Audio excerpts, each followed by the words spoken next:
Hello বন্ধুরা, আজকের আলোচনার বিষয় হচ্ছে পাইথন দিয়ে প্রোগ্রাম। তো আমরা পাইথন দিয়ে প্রোগ্রাম লেখার চেষ্টা করব। আচ্ছা, তার আগে চলো আগে আমরা ইন্টারপ্রেটারটি অন করি, ইন্টারপ্রেটার সম্পর্কে কিছু ধারণা নিয়ে আসি। তো আবার সে একের মতো পাইথন শেলে আমরা যাব, পাইথন লিখে সার্চ করব। সার্চ করার পর আমরা পাইথন শেলটা পেয়ে যাব। তো আমার পাইথন শেলটা হচ্ছে এটা। তো এটা নিয়ে একটু আলোচনা করি। আসলে পাইথন পাইথন 3.7.4 এখানে একটা জিনিস লেখা আছে। তো এটার অর্থ কি? এটা হচ্ছে পাইথনের ভার্সন। যেটা কত নম্বর ভার্সন? আমি পাইথনের 3.7.4 ভার্সনটি ইউজ করতেছি, ঠিক আছে। তো এটা সম্পর্কে আরো কিছু দিছে, ক্রেডিট ফর লাইসেন্স, তারপর এটা কত দিন হয়েছে, কততে রিলিজ করা হয়েছে, টাইম সহ এখানে দেওয়া আছে, ঠিক আছে। তো আরো যদি ইনফরমেশন করতে চাই তাহলে আমাদের মোর ইনফরমেশন লিখে কনভার্ট করে হেল্প লিখে আমাদের সার্চ দিতে হবে। তো আচ্ছা, ঠিক আছে। তো এই ছিল পাইথন শেল নিয়ে কথা। তো এখন এই পাইথন শেলে আমরা কিভাবে কোড লিখব? তো বন্ধুরা, প্রথমে আমি একটা এখানে তিনটা গ্রেটার দেন চিহ্ন দেখতে পাচ্ছি। এই গ্রেটার দেন চিহ্নের পাশে আমাদের কি করতে হবে? কোড লিখতে হবে। আমি আগে বলছি যে পাইথনের অনুবাদকটা কি? একটা ইন্টারপ্রেটার। ইন্টারপ্রেটারটা কি করে? লাইন বাই লাইন কি করে মেশিন ল্যাঙ্গুয়েজে রূপান্তর করে, তাই না? তো এইখানে ঠিক সেম ভাবে আমাদের এই কাজটা করতে হবে। যেহেতু যেহেতু এটা লাইন বাই লাইন করে, তো আমাদের প্রতিটা লাইন বাই লাইন লিখতে হবে। কোনো একটা লাইন সমস্যা হলে সেই লাইনটাতে আমরা আর কোনো এডিট করতে পারবো না, ঠিক আছে। তো আমরা প্রথমে আমি একটা প্রিন্ট নামে প্রিন্ট প্রিন্ট নামে একটা ফাংশন লিখছি। আচ্ছা, এই প্রিন্টের কাজ কি? এই প্রিন্টের কাজ হচ্ছে আমরা যাহা প্রিন্ট করতে বলবো সে তাই প্রিন্ট করে দিবে। যেমন ধরেন আমার নামটা আমি প্রিন্ট করব, তো আমি ডাবল কোটেশনের ভিতরে আমাদের কোর্সের নামটা আমি প্রিন্ট করে দিচ্ছি।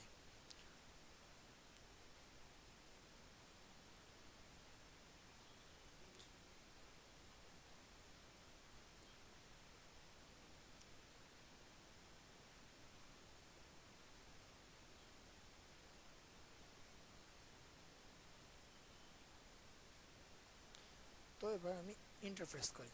দেখেন, আমি কোটেশনের ভিতরে প্রোগ্রামিং ইন পাইথন 3 লেখাটা প্রিন্ট করতে বলছি, সে পরের লাইনে সুন্দর করে প্রিন্ট করে দিয়েছে, ঠিক আছে।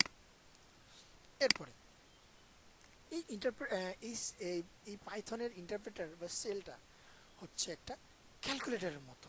আমরা কিভাবে সেটা প্রমাণ করব?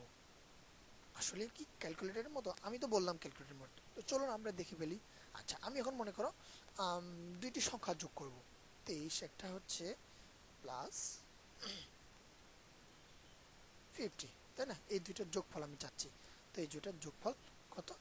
23 আর 50 যোগ করলে 73 হয়, সেটা আমাদের দেখাই দিছে। এরপর আমি ভাগ 25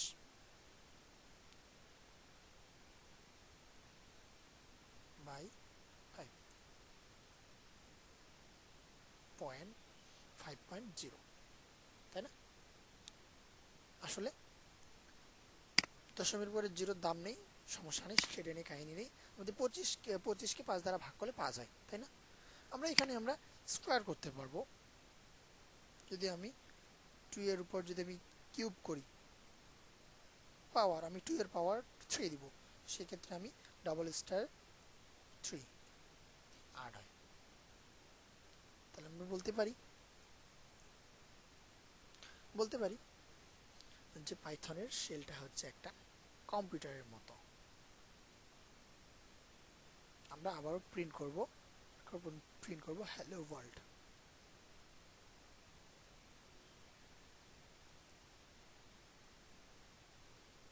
হ্যালো ওয়ার্ল্ড, সরি,